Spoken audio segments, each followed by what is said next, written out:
박초연의 대화들. 박초연에 있어 그림을 그린다는 것은 이미 현실이며 생활입니다. 그것에 이르는 것이 아니라 그것이 이미 있기 때문에 붓을 들고 캔버스에 섭니다. 화가로 살아가는 많은 이들의 모습과 비슷하지만 인간으로서 인간의 손때가 타지 않은 모양을 찾아내는 모순적 상태를 극복하는 것이 박초연의 소임처럼 보입니다. 좋거나 즐겁거나 하는 보통의 개념이 아니라 그것이 있음으로 해서 그것으로 이해되는 상태입니다. 그림을 보면 계절이나 시간, 사람과 공간 등과 같은 생존의 것과는 다소 멀어져 있음이 발견됩니다. 어디선가 봉직한 모양이 아니라 이미 있는 거기에 있음직한 변형의 원형을 발견하고자 합니다. 어릴 적 선생님이 숨겨놓은 종이 쪽지가 있다는 것은 알지만 어디에 있는지 무엇이 있는지 알지 못하는 보물찾기처럼 발견하여 드러내는 것을 더 좋아합니다. 스스로 무엇인가를 만들어내기 위해 때로는 고흐를 따르고 신윤복과 마네의 시간을 추적합니다. 시대를 스쳐가는 명품의 품격을 파괴하거나 디샹의 변기를 종이 위에 기록하기도 합니다. 그것을 그리거나 그것이 무엇이라는 명제를 말하는 것이 아니라 그것과 상관없는 감성과 감각의 영역에 접근합니다. 흔적 고흐의 신발을 봅니다.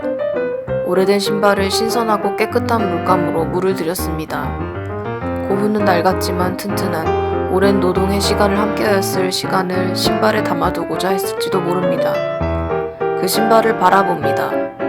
박초연은 누군가 신었을 신발을 그린 고흐와 그가 바라보는 감성의 선을 찾아냅니다.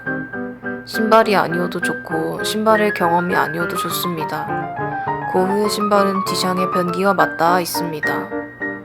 흔적 샘은 독일의 예술가 마르셀 디샹의 변기를 차용합니다. 대량 생산된 기성품이라도 누군가의 사인에 의하면 특별한 브랜드로 변화되는 사물의 사용 반란을 이야기한 디샹의 시선과는 다른 방향에서 그것을 바라봅니다. 박초연은 있거나 없거나 막히거나 뚫리거나 하는 흐름에 대한 이중 코드를 찾아냅니다. 단면만 존재할 수 없다는 이중 코드에 대한 예술가적 접근입니다.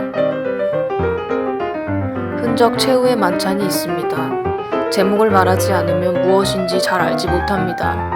갈라지고 긁어진 흔적들은 흡사 빛바랜 벽돌담의 균열처럼 보이기도 합니다.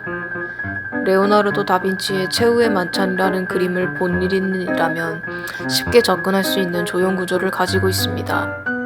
처음 보았지만 어디선가 봄직한 낯선 곳이지만 뭔가 모를 친근감이 있는 공간과 비슷합니다. 여기에 박초연만의 사유 방식이 있습니다. 그림을 그리는 방식에 대해 이야기하거나 무엇을 어떻게 그려야 할 것이라는 방법을 고민하지 않습니다. 무엇에 대한 실제를 찾거나 그것에 대한 본래 의미가 무엇인지는 궁금해하지 않습니다. 박초연의 일이며 이론이거나 실제의 삶입니다. 화가들마다 생각과 느낌이 다르듯이 세상에 있는 모든 것은 그때마다 매 순간마다 다른 색으로 다른 모양으로 찾아옵니다. 자유로운 생각을 가지고 그림을 그리는 것이 아니라 자유로워지기 위해 무엇인가를 꾸준히 만들어내고 있습니다. 박초연이 그려내는 그림들의 근원에는 과거의 기억과 이미 보아왔던 모양에 대한 자기만의 접근 방식이 있습니다. 그래서 그림에는 풍경이나 사람이 잘 등장하지 않습니다. 산을 그리지 않거나 나무를 그리지 않는 것이 아니라 이미 당연히 있기 때문에 굳이 그것을 그렇게 나타낼 필요가 없음을 잘 알고 있습니다. 생각으로 세상을 보고 예술가적 촉각으로 시간의 흐름을 감지합니다. 과거와 현재의 경계가 아니라 과거에서부터 이 지금에 이르는 모든 것들을 뭉뚱그려 쳐다봅니다. 시간과 공간을 지각하는 어려운 사태에 대한 편리한 접근법입니다. 낙엽이 날리거나 나뭇가지가 흔들리거나 솜털이 간지럽거나 해야 바람이 있음을 인지합니다. 인간이기 때문에 어떤 경우라도 아무것도 드러나 있지 않으면 그것은 없는 것이나 같다고 느끼고 맙니다. 철로 역전과 같이 얽히고 설킨 세상을 모양으로 만들기도 합니다. 거대한 기간을 지금의 것으로 보기 때문에 시간을 그리지 않습니다. 모든 것이 한꺼번에 드러나기 때문에 특별한 공간조차 필요치 않습니다. 배우지 않아도 있는 것은 이미 그것이 전부를 장악하고 있기 때문입니다. 보통의 사람들이 바라보는 시선의 방향을 따르지 않습니다. 화가이기 때문이기도 하지만 그것보다는 삶의 원천을 스스로가 시간과 공간의 거대함에 젖어 있기 때문입니다. 그림이 아니라 그림 그리는 방식을 구현하고자 하며 인위적이 아니라 어디선가 시작된 달란트로서 지침이기도 합니다. 현재의 작품들은 사물을 바라보는 것이 아니라 세상 만물을 마음에 물들이는 작업이라 해도 될 것 같습니다. 2016년에 제작된 표적과 같이 사물에 대해 묘사와 구현 능력을 보여주었다면 2020년에 선보이는 작품들은 묘사와 구현의 방식을 드러나거나 보이지도 않는 정신적 교감을 우선시합니다. 학습되고 교육되어진 인격을 보여주기보다는 규명되거나 형태를 지니지는 않았지만 여전히 존재한다고 믿는 무엇에 대한 접근 방식입니다.